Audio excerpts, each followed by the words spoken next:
கர்த்தருடைய பரிசுத்த நாமத்துக்கு மகிமை உண்டாவதாக. परमेश्वर की पवित्र नाम की महिमा हो। இந்த நாளிலும் தேவனுடைய வார்த்தையை தியானிக்கும்படியாக ஆண்டவர் செய்த கிருபைகளுக்காக ஆண்டவருக்கு நன்றி செலுத்துகிறேன். इन दिनों में परमेश्वर के वचन को ध्यान करने के लिए दिया हुआ अच्छा समय के लिए प्रभु को मैं तारीफ करता हूँ। நாளில் தேவனுடைய வருகையை பற்றி நாம் தியானிக்க போகிறோம். इन दिनों में परमेश्वर का आगमन के बारे में हम ध्यान करने के लिए जा रहे हैं। அதற்கு ஆதாரமாக தெரிந்து கொண்ட வேத பகுதி उसके लिए हम चुने हुए परमेश्वर का वचन அப்போஸ்தலர் நடபடிகள் जो प्रेरितों का काम 1ஆம் அதிகாரம் पहला अध्याय 11வது வசனம். 11वां वचन। அப்போ இங்கு சொல்லப்பட்டிருக்கிறது, यहाँ पर लिखा हुआ है, கலிலேயராகிய மனுஷரே, நீங்கள் ஏன் வானத்தை அண்ணாந்து பார்த்து நிற்கிறீர்கள்? உங்களிடத்திலிருந்து வானத்துக்கு எடுத்துக்கொள்ளப்பட்ட இந்த இயேசுவானவர் எப்படி உங்கள் கண்களுக்கு முன்பாக வானத்துக்கு எழுந்தருளி போனாரோ அப்படியே மறுபடியும் வருவார் என்றார்கள். हे गलीली पुरुषों, तुम क्यों खड़े आकाश की ओर देखते रहे हो? यीशु मसीह जो तुम्हारे पास से स्वर्ग पर उठा लिया गया है, जिस रीति से तुमने उसे स्वर्ग को जाते देखा है, उसी रीति से वह फिर आएगा।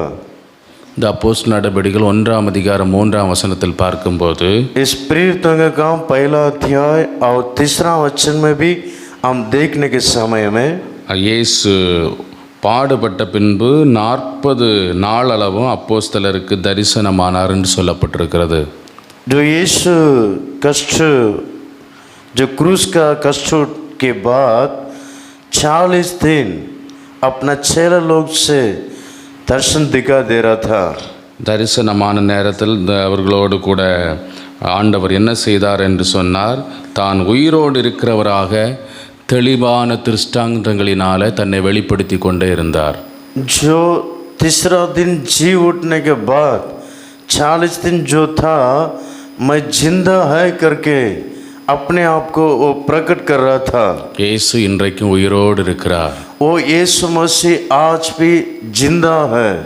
இந்த நாம் வாசித்த அப்போஸ்தலர் 1:11 நாம் பார்க்கும்போது, जो हम पढ़े थे प्रेरितों का काम पहला अध्याय 11 वचन में, இங்கு வெண்வஸ்திரம் தரித்ததான 2 தூதர்கள் சீசர்களை பார்த்து சொல்லுகிறார். ஏனென்றால் இயேசு வானத்திற்கு அதனுடைய 10ஆம் வசனத்தில் பார்க்கும்போது, அவர் போகிற போது அவர்கள் வானத்தை அண்ணாந்து பார்த்து கொண்டிருக்கையில் இதோ வெண்மையான வஸ்திரம் தரித்தவர்கள் 2 பேர் அவர்களுக்கு அருகே நின்று என்று சொல்லப்பட்டிருக்கிறது. हम 10वां वचन में हम देखने के समय में उसके आते समय जब वे आकाश की ओर दागते रहे थे तो देखा तो पुरुष सफ़ेद वस्त्र पहने हुए उनके पास आ खड़े हुए। அதனுடைய 9ஆம் வசனத்தில் பார்க்கும்போது அவர்கள் கண்களுக்கு மறைவாக ஒரு மேகம் அவரை எடுத்துக்கொண்டது என்று சொல்லப்பட்டிருக்கிறது. जो 9वां वचन में हम देखने के समय में यह कहकर वह उनके देखते देखते ऊपर उठा लिया गया है और बादल ने उससे उनकी आंखों से छिपा लिया। இதை சீசர்கள் பார்த்து கொண்டே இருக்கிறார்கள். ये बातों जो है अपना चेला लोग देख रहे हैं। அந்த வெளிப்படுத்தல் விசேஷத்தில் சொல்லப்பட்டிருக்கிறது, மேகங்களுடனே அவர் வருவார் என்று. इसलिए प्रकाश वाक्य में इसी प्रकार लिखा हुआ है, वो बादल पर वो आएगा। இயேசுவை ஒரு மேகம் எடுத்துக்கொண்டது. यीशु प्रभु को एक बादल ने उठा लिया गया। இதை சீசர்கள் பார்த்து கொண்டே இருக்கிறார்கள். ये बातों जो है अपना चेला लोग देख रहे हैं। அப்பொழுதுதான் இந்த தூதர்கள் சொல்லுகிறார்கள், ये स्वर्ग दूत लोग बोल रहे हैं, கலிலேயராகிய மனுஷரே, ये गलीली पुरुषों, ஏன் வானத்தை அண்ணாந்து பார்த்து கொண்டிருக்கிறீர்கள்? क्यों आकाश को खड़े हुए देख रहे हो? இந்த இயேசுவானவர் எப்படி உங்கள் கண்களுக்கு முன்பாக வானத்துக்கு எழுந்தருளி போனாரோ அப்படியே மறுபடியும் வருவார். ये यीशु जो तुम्हारे पास से स्वर्ग पर उठा लिया गया है, जिस हृदय से तुमने उसी स्वर्ग को जाते देखा है, उसी हृदय से वह फिर आएगा।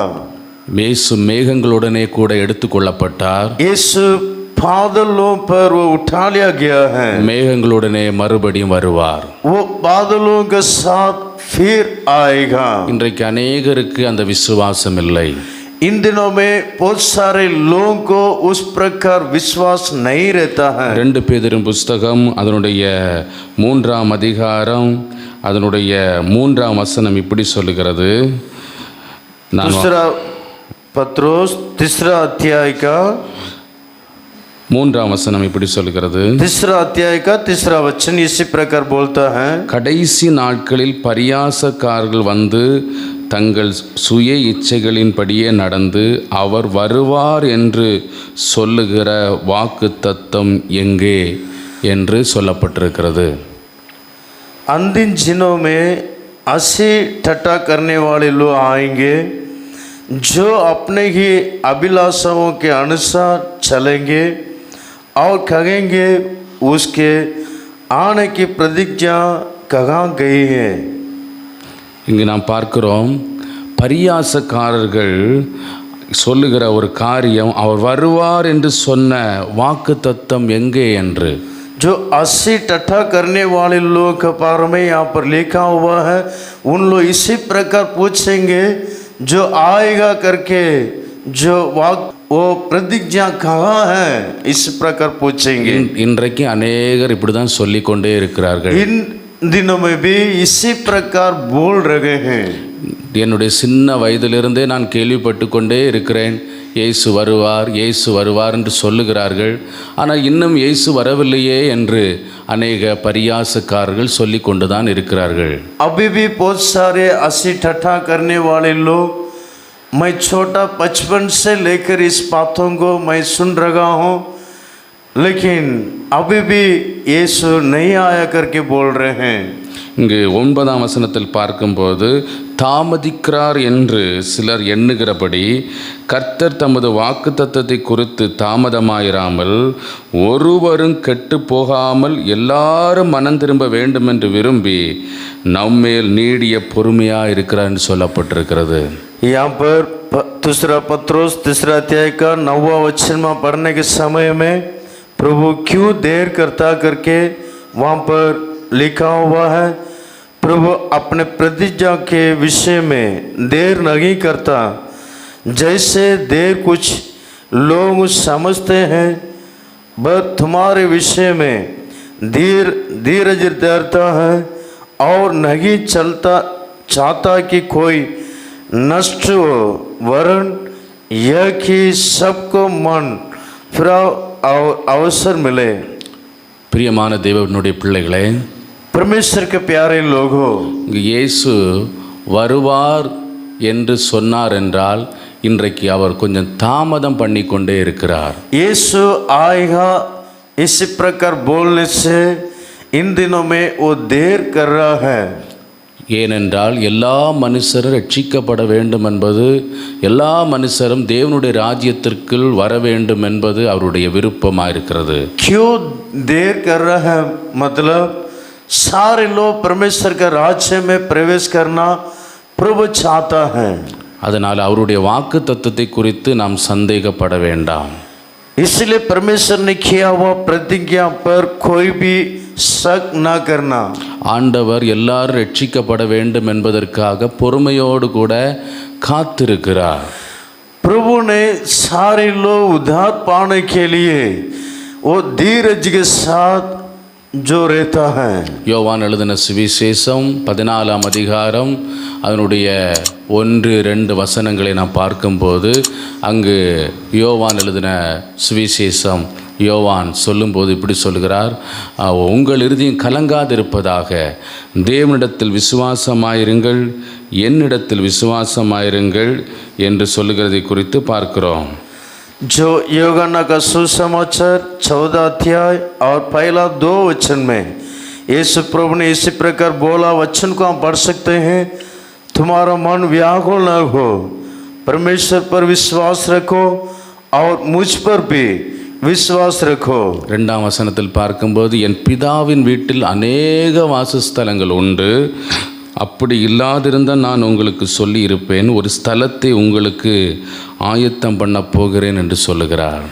दूसरा वचन में इसी प्रकार लिखा हुआ है, मेरे पिता के घर पे बहुत से रहने के स्थान है, यदि न होते तो मैं तुमसे कह देता, क्योंकि मैं तुम्हारे लिए जगह दया करने जाता हूँ। ஏன் ஆண்டவர் தாமதம் பண்ணி கொண்டிருக்கிறார்? क्यों देर कर रहा है? நமக்காக ஒரு ஸ்தலத்தை அவர் பரலோகத்தில் ஆயத்தம் பண்ணி கொண்டே இருக்கிறார். हमारे लिए एक जगह को प्रभु तैयार कर रहा है। அதோட 3ஆம் வசனம் சொல்லுகிறது, நான் போய் உங்களுக்காக ஸ்தலத்தை ஆயத்தம் பண்ணின பின்பு நான் இருக்கிற இடத்துல நீங்களும் இருக்கும்படி நான் மறுபடியும் வந்து உங்களை என்னிடத்தில் சேர்த்து கொள்வேன் என்று சொல்லுகிறார். इसमें इसी प्रकार लिखा हुआ तीसरा वचन में, और यदि मैं जाकर तुम्हारे लिए जगह तैयार करूं तो फिर आकर तुम्हें अपने यहाँ ले जाऊंगा, कि जगह मैं रहूं वहाँ तुम भी रहो। நமக்காக ஒரு ஸ்தலத்தை ஆயத்தம் பண்ணி கொண்டே இருக்கிறார். हमारे लिए एक जगह को प्रभु ने तैयार कर रखा है। ஆனா ஆயத்தமான பின்பு இயேசு இங்க சொல்லுகிறார், நான் வந்து, जो तैयार होने के बाद मैं आकर। அப்ப நான் ஏன் தாமதிக்கிறார் அவர்?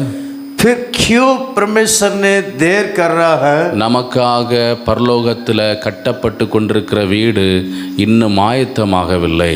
हमारे लिए जो स्वर्ग में बना रहता है वो अब तक तैयार नहीं हुआ है। இயேசு கிறிஸ்து இந்த சர்வ உலக ஜனங்களுக்காகவும் தன்னுடைய இரத்தத்தை சிந்தினார். इस प्रभु ने इस संसार में रहने वाले सारे मानव लोगों के लिए अपना खून बहाया है। எல்லா மனிதனிடத்திலும் அவர் அன்பா இருக்கிறார். सारे मानव लोगों से प्रभु यीशु मसीह प्रेम से रहता है। எல்லாரையும் அவர் நேசிக்கிறதுனால் सारे मानव लोगों को प्रेम करने के कारण எல்லாரும் ரட்சிக்கப்பட வேண்டும், சத்தியத்தை அறிவ வேண்டும் என்பது அப்போஸ்தலனாகிய பவுல் சித்தமா இருக்கிறார் என்று சொன்னது போல, सारे मानव लोग उधर पाना चाहे, इसी प्रकार संत पौल बोला उसी का अनुसार। அதற்காக எல்லா ஜனங்களுக்காக அவர் வெயிட் பண்ணி கொண்டே இருக்கிறார். इसलिए सारे लोगों के लिए वो देर करता है। அது அவர் ஆயத்தமான பின்பு அவர் வந்து சேர்த்து கொள்வேன் என்று இங்கு யோவான் 14:3 சொல்லுகிறார். सारे लोगों के लिए तैयार किया हुआ भवन तैयार होने के बाद मैं आकर ले जाऊंगा करके बोलता है। நாம் ஆயத்தமா இருக்கிறோமா? हम तैयार हैं। இயேசுவின் வருகைக்கு ஆயத்தமா இருக்கிறோமா? यीशु का आगमन के लिए तैयार के साथ है। நாம் புரிந்து கொள்ள வேண்டியது, நாம் ஆயத்தமாகாம இருக்கிறதுனால தான் அவர் வருவதற்கு தாமதம் பண்ணி கொண்டிருக்கிறார். हम ये बात समझना चाहिए कि हम तैयार नहीं, इस कारण प्रभु भी आने के लिए देर करता है। இந்த 2 பேதுரு புஸ்தகம் அதனுடைய 3ஆம் அதிகாரத்தில் 3 காரியத்தையும் அப்போஸ்தலனாகிய பேதுரு சொல்லுகிறார். जो दूसरा पत्रोस तीसरा अध्याय में संत पौलुस ने 3 बातों यहाँ पर बोल रहा है। நாம் என்ன செய்ய வேண்டும்?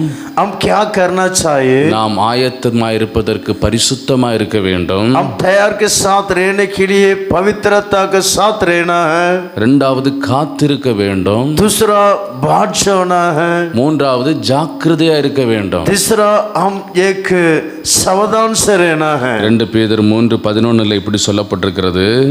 दूसरा पत्रोस 3:11 में लिखा हुआ है। 10ஆம் வசனத்தில் பார்க்கும்போது, இரவுல திருடன் வருகிற விதமாய் வரும் அந்த நாள், அப்பொழுது வானங்கள் மடமடவென்று அகன்று போய் பூதங்கள் வெந்து உருகி போகும், பூமியும் அதில் உள்ள கிரியைகளும் எரிந்து போகும். இப்படி இவைகளெல்லாம் அழிந்து போகிறபடியால் நீங்களும் எப்படிப்பட்ட பரிசுத்த நடக்கையும் தேவ பக்தியும் உள்ளவர்களாக இருக்க வேண்டும் என்று சொல்லுகிறார். இப்போ தேவனுடைய வருகைக்கு அவர் நம்மை சேர்த்து கொள்ள நாம் விரும்புவோம் என்றால் பரிசுத்த நடக்கை உள்ளவர்களாக இருக்க வேண்டும். इस 10वां वचन में इसी प्रकार लिखा हुआ है, परमेश्वर का आगमन के समय में हम उठा लिया जाना है तो एक पवित्रता के साथ हम चाल चलन होना है.